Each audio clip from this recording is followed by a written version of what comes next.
झारखंड की लड़ाई की जो बांग्लादेश पर आ गई है। बीजेपी ने सीता सोरेन के आंसुओं के बहाने अब घुसपैठ के मुद्दे को धार देना शुरू कर दिया है।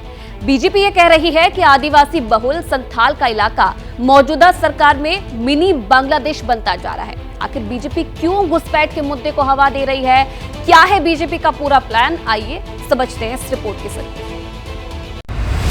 संथाल परगना मिनी बांग्लादेश बनने का कदर में। असम के सीएम हेमंत बिस्व शर्मा के इस एक लाइन के बयान में झारखंड चुनाव की पूरी रणनीति छिपी हुई है। वैसे तो झारखंड में बीजेपी पहले से घुसपैठ का मुद्दा उठाती रही है, लेकिन 2 दिन पहले बीजेपी उम्मीदवार सीता सोरेन पर की गई झारखंड के मंत्री की विवादित टिप्पणी ने बीजेपी को बड़ा हथियार दे दिया है। कभी भी जमीनी स्तर के नेताओं को नहीं आगे लाती है। इनको बोरो खिलाड़ी चाहिए। इनको जो सातिर से जी जाता है उसको हाईजैक कर लेते हैं। अब इस बयान के बाद बीजेपी पूरे चुनाव को आदिवासी बनाम मुसलमान बनाने की दिशा में बढ़ चुकी है। और ये अपमान कौन कर रहा है? इरफान अंसारी जैसा व्यक्ति कर रहा है। जामताड़ा में कोई घुसपैठियों का वोट है, इसलिए ये लोग सरेंडर करके बैठा हुआ। सोमवार को जामताड़ा में हेमंत बिस्व शर्मा और पश्चिम बंगाल के नेता विपक्ष शुभेंदु अधिकारी रैली करने पहुंचे थे।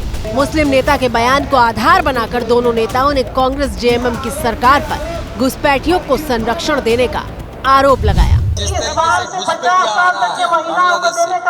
भारतीयों को तो जीना रहना मुश्किल, घुसपैठियों को यहाँ से हटाने का काम करेगा।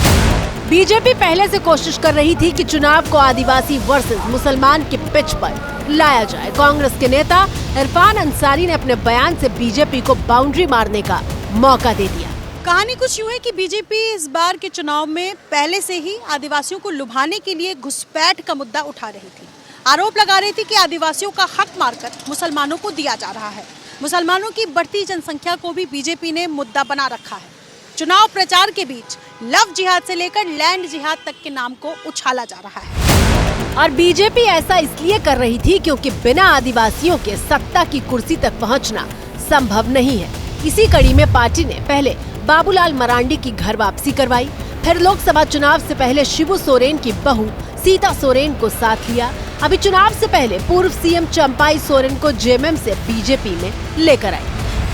हेमंत सोरेन के प्रभाव से आदिवासियों को निकालने के लिए बीजेपी ने पहले चेहरों को साधा और अब सेंटिमेंट को उभार कर आदिवासी वोट बैंक को साधने की तैयारी है। और ऐसा करना बीजेपी के लिए जरूरी इसलिए है क्योंकि राज्य की आदिवासी सुरक्षित 28 सीटों में से 2019 के चुनाव में बीजेपी को महज 2 सीटें मिली थी, जबकि 2014 में बीजेपी को 11 सीटें मिली थी।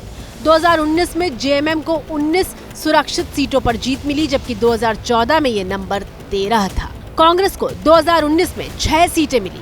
2014 में एसटी सुरक्षित सीट पर खाता तक नहीं खुला था। बीजेपी को बखूबी पता है कि सत्ता का सपना देखना आसान है, लेकिन बिना आदिवासियों को साधे ये मुमकिन नहीं हो सकता। राज्य में आदिवासियों की आबादी करीब 26% है। इसी वजह से बीजेपी का हर छोटा और बड़ा नेता बांग्लादेश घुसपैठ को एक बड़ा मुद्दा बना रहा है और इसके जरिए आदिवासियों को साधने की कोशिश कर रहा है। अब सीधे ये कहा जा रहा है कि बीजेपी नहीं आई तो झारखंड का आदिवासी बहुल इलाका बांग्लादेश बन जाएगा। अगर ऐसे ही घुसपैठी आते रहते हैं तो झारखंड पूरा अलग हो जाएगा, डेमोग्राफी चेंज हो जाएगा और मिनी बांग्लादेश बन जाएगा। संथाल परगना मिनी बांग्लादेश बनने का कदर में है। राज्य में 30 सीटें ऐसी हैं जहां आदिवासियों का दबदबा है, जबकि 18 सीटों पर मुस्लिम वोटर निर्णायक है। मुस्लिमों की गोलबंदी कांग्रेस जेएमएम गठबंधन के साथ है तो बीजेपी आदिवासियों पर डोरे डाल रही है।